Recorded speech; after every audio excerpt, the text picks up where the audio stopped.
할렐루야. 오늘 말씀은 사무엘하 6장 12절부터 19절까지 있는 말씀입니다.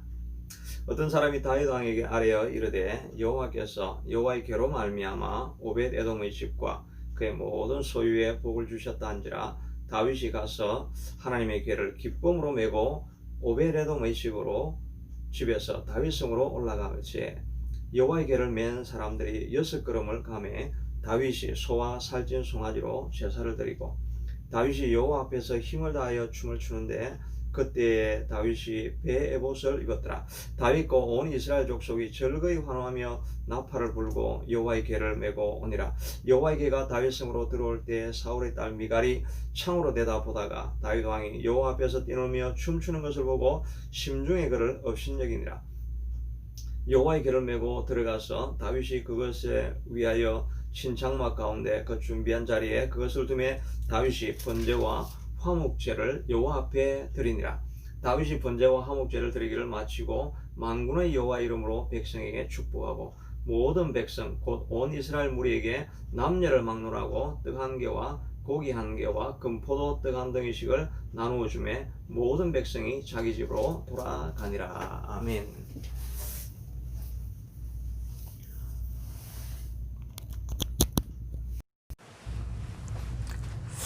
오늘 본문의 말씀을 통해서 하나님 앞에서 사는 인생이라는 제목으로 은혜를 나누기를 원합니다. 다윗은 1차로 언약궤를 옮겨오기를 실패하게 되어집니다. 우사가 죽는 것을 보고 오벳에돔의 집에 맡겨두게 되는데 3개월이 지나고 나니까 하나님께서 오벳에돔의 집을 크게 축복하셨다는 소식을 듣게 되고 다윗이 조금의 안도감을 가지고 이제 다시 언약궤를 가져오기를 시도를 합니다. 이번에는 그러나 정성을 온 마음을 기울이는 모습을 볼 수 있게 됩니다.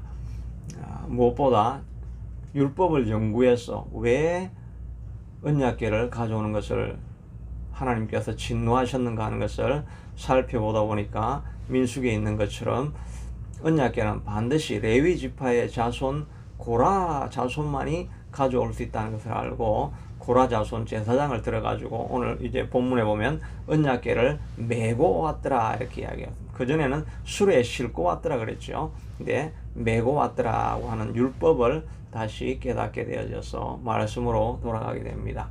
그뿐만 아니라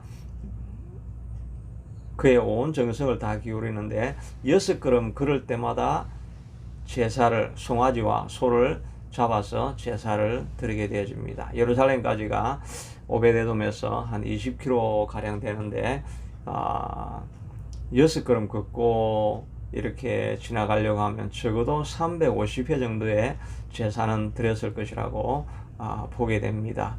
그러니까 짐승만 해도 소와 송아지만 잡는다 해도 뭐 700마리 가까이 소가 희생이 되는 것이지요. 엄청난 물질과 희생이 들어갑니다. 그뿐만 아니라 그가 온 백성이 앞에서 오케스트라로 연주를 하고 또 자기가 직접 나아가서 춤을 춥니다. 이건 정말 있을 수 없는 일이죠. 신하들을 시켜서 아니면 춤추는 그런 사람들을 불러서 춤추게 하고 이렇게 할 수 있는데 본인이 직접 앞에 나아가서 정말 바지 가랭이가 내려가고 옷이 벗어질 정도로 온 마음과 정성을 다해서 춤을 추는 모습을 볼 수가 있습니다. 이전과는 너무나 대조적이죠. 1차적으로 왔을 때는 처음에는 3만의 군대를 데리고 왔다고 했습니다. 조그만 언약궤 들고 오는데 3만이나 이렇게 데려갈 필요가 없는데 외부적으로는 엄청난 모습이었죠. 그리고 또 사람이 가져오는 것보다 좋은 수레 만들어서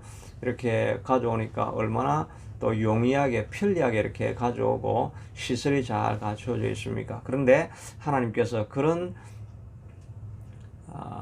섬김을 기뻐하지 않으셨던 것을 알 수가 있죠. 물질만 들었지 아무런 마음이 들어져 있지 않는 것입니다.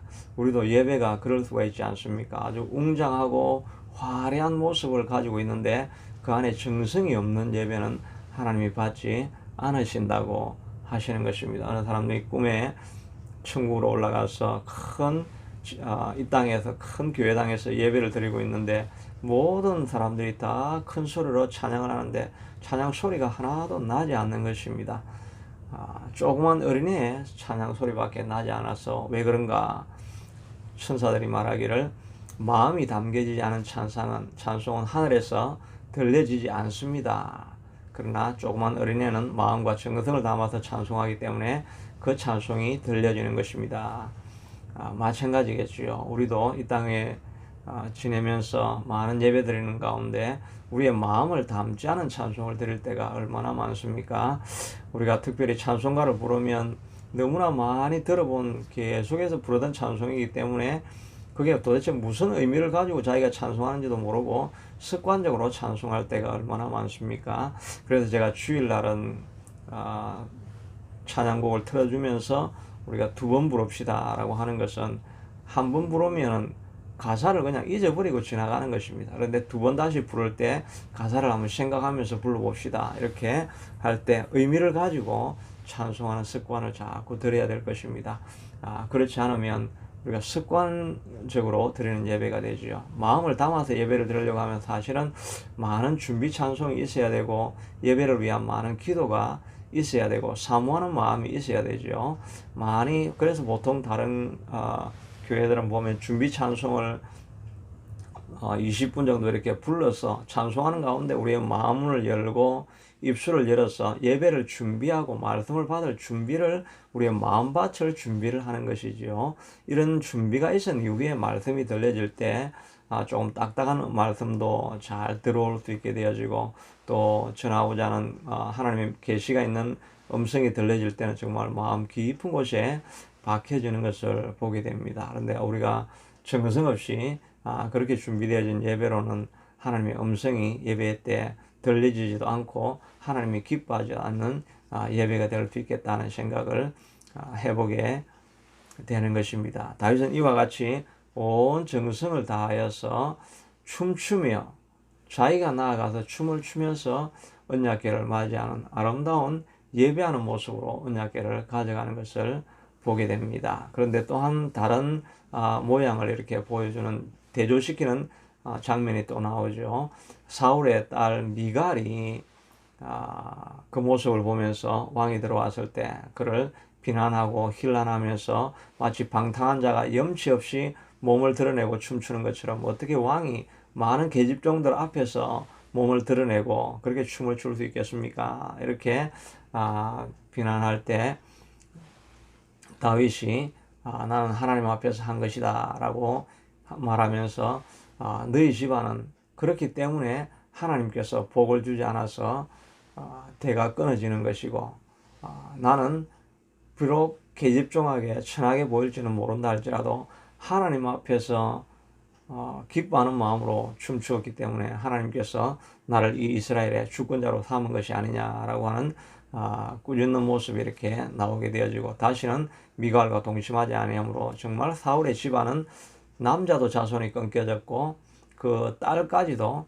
자손이 다 끊겨져서 집안이 완전 몰락하는 모습을 보여주고 있는 것입니다. 오늘 이 두 대조적인 모습을 통해서 어떻게 하면 다윗처럼 하나님이 기뻐하시고 복 주시기를 기뻐하는 개인으로 가문으로 자랄 수 있는 것인지 또 어떻게 하면 이렇게 사울 집안처럼 모든 대가 끊겨지는 그런 인생이 될 것인가 하는 것을 생각해 보려고 하는 것입니다.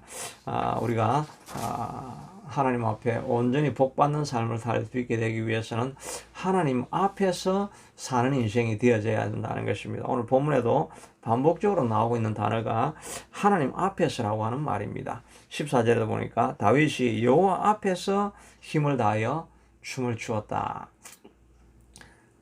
실제로 보고 있는 많은 사람들은 백성들이 다 보고 있지 않습니까? 또 계집종들이 보고 있지 않습니까? 그러나 다윗은 그 사람들 앞에 서 있는 것이 아니라 하나님만을 의식하고 하나님 앞에 자기가 서 있는 인생이라고 말합니다. 우리 17절에도 다윗이 번제와 화목제를 여호와 앞에 드렸다라고 이야기하고 미갈에게도 이야기할 때 이 모든 것은 내가 여호와 앞에서 한 것이니라. 또 그러므로 나는 여호와 앞에서 계속 뛰놀리라. 다윗은 사람들을 의식한 것이 아니라 하나님을 늘 의식하고 하나님 면전에 있는 삶을 살았다는 것입니다. 그걸 라틴어로 우리가 자주 듣는 표현이죠. 코람데오라고 해서 우리는 사람들을 앞에 쓰는 것이 아니라 하나님 앞에 늘 쓰는 의식으로 살아가는 마음이 있어야 하는 것입니다. 우리가 사람들만 의식하면, 사람들만 보지 않으면 하나님은 마치 보지 않는 것처럼 악한 일과 잘못된 일을 우리가 계속 하지 않습니까? 그것은 하나님을 멸시하는 일이지요. 사람들은 보고 있고 하나님은 보지 않는다라고 생각하는 것은 하나님을 우리가 멸시하는 것입니다. 그러나 다윗은 언제나 하나님 면전에 있기 때문에 하나님을 의식하면서 살아가는 것입니다. 사무엘상 2장 30절에도 보면 내가 지금까지는 그렇게 하지 않았지만 앞으로는 나를 존중히 여기는 자를 내가 존중히 여기고 나를 멸시하는 자를 내가 경멸하리라고 말하고 있지 않습니까? If you honor me, 나를 존중히 여기면 I will honor you, 내가 너를 존중히 여기리라. 우리가 늘 하나님이 없는 것처럼 그저 사람들 눈만 피해서 무언가를 하려고 이렇게 할 때 하나님이 멸시를 당하고 경멸을 당하는 느낌을 받는 거지요.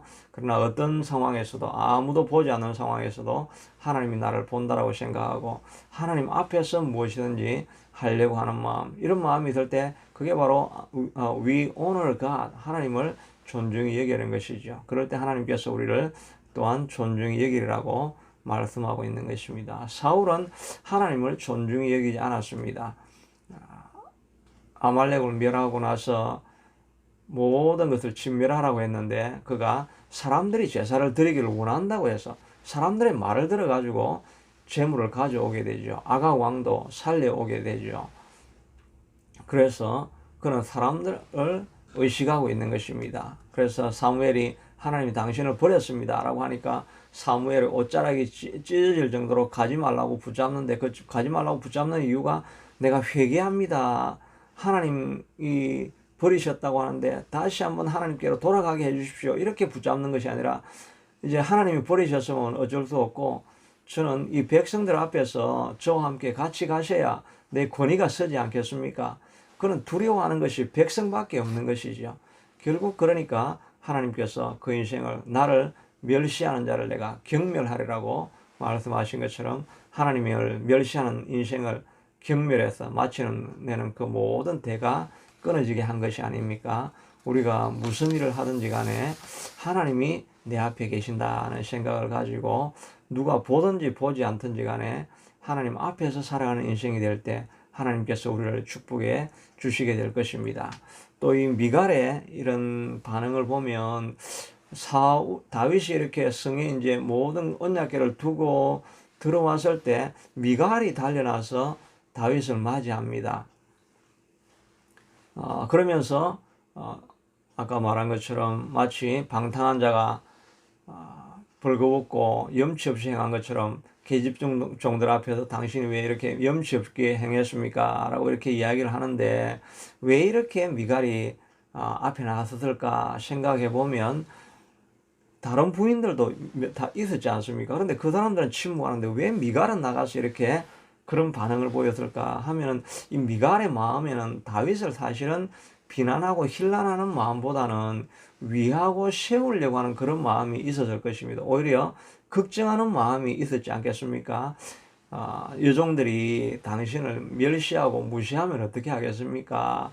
왕의 권위를 위해서 좀 그런 면들을 좀 조심해 주시면 앞으로 더 좋은 왕이 될 것입니다. 이런 마음을 가지고 아마 미갈이 달려가서 그렇게 말을 했지 않았을까, 저는 그런 상상을 생각을 해보게 됩니다. 그럼에도 불구하고 이 미갈에 있어서 문제는 무엇입니까? 영적인 눈이 열려져 있지 않았다는 것입니다. 영적인 눈이 열려져 있지 않으니까 다윗이 하나님의 자녀로서 기뻐 뛰어 놀고 있는 이 하나님 앞에서 어린 아기와 같은 이런 모습이라는 것을 그의 영의 눈이 열리지 않아야 하니까 다윗이 춤추고 있는 이 영적인 상황을 전혀 이해하지 못하기 때문에 오히려 다윗을 도와주는 것이 다윗을 망하게 하고 하나님을 멸시하는 모습으로 나아가게 된 것입니다. 교회 안에 이런 일들이 사실은 얼마나 많이 있습니까? 열심으로 하긴 하는데 오히려 목회자를 방해하게 되는 결과들을 낳게 되어지고 예배를 흐트러뜨리는 않고 사람을 실족시키는 일들을 하는 사람들을 얼마나 많이 보게 됩니까?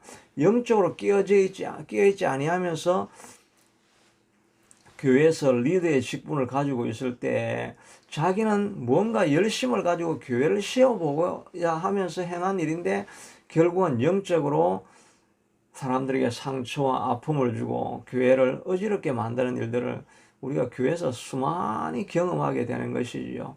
그러니까 우리가 중요한 것은 늘 하나님 앞에서 영적으로 깨어 있어야만 한다는 것입니다.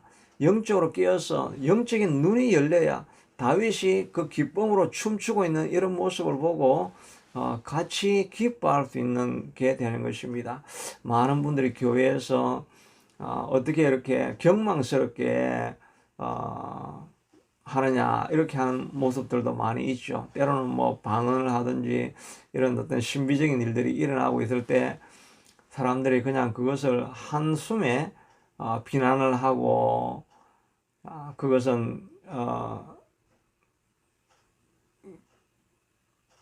교리적으로 맞지 않다라고 이야기를 하고 이런 식으로 이야기할 때가 많이 있죠. 그런데 사실 영적인 눈을 열고 보면 그런 어떤 경험하지 못했던 새로운 경험들이 막 일어나는 것은 그 사람들이 정말 영적인 갈망과 소원이 가득하니까 그런 일들이 일어나는 것이죠. 제자들이 예수님을 쫓아갈 때 소경 바디메오가 전심을 다해서 다윗의 자손 예수여라고 부르짖을 때 조용히 해라. 예수님 앞에 너 같은 사람 볼 시간이 없다라고 이야기를 했지만 바디메오는 정말 영적으로 깨어 있어서 다윗의 자손 예수가 나를 고칠 수 있다는 믿음을 가지고 막 선포를 하는데 제자들은 조용히 해라. 교회당에서 시끄럽게 하지 마라. Shut up. 그렇게 하면서 그런 간절한 마음으로 영적인 눈을 가지고 예수님의 이름을 부르는 사람을 소리치지 못하게 만드는 이런 일들이 우리에게 얼마나 많이 있습니까? 자기는 예수님을 위한다고 생각하고 열심을 내어서 교회를 위한다고 생각하는데 오히려 방해가 될 수 있다는 것은 이거는 꼭 뭐 다른 사람 이야기가 아니라 저 자신에게서부터 또 모든 성도들이 다 경험할 수 있는 일이죠. 그러니 우리가 영적으로 깨어있지 않다는 것이 얼마나 하나님 앞에 큰 죄를 짓고 있는가 하는 것을 알 수가 있는 것입니다. 날마다 우리가 영적으로 각성하고 하나님 안에서 영의 눈을 열어달라고 깨어있지 않으면 우리가 다윗을 방해하는 미갈의 모습으로 살아갈 수 있고 그렇게 되었을 때 결국은 그 미갈의 집안이 다 끊겨지고 사울의 대가 끊겨지고 집안이 몰락하는 모습을 볼 수 있게 되는 것입니다. 잘 되는 집안이 되려고 하면 어떻게 해야 되겠습니까?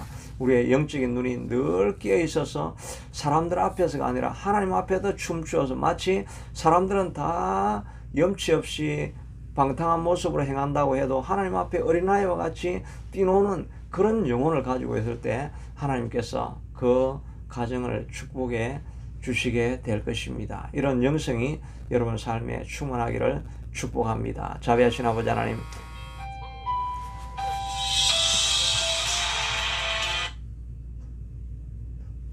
다윗이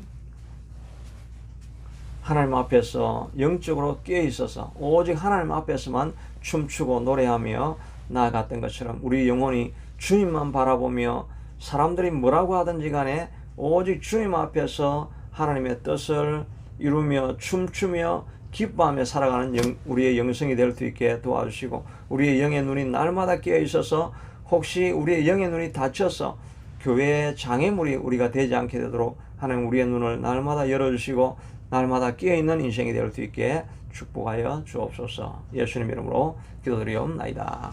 아멘.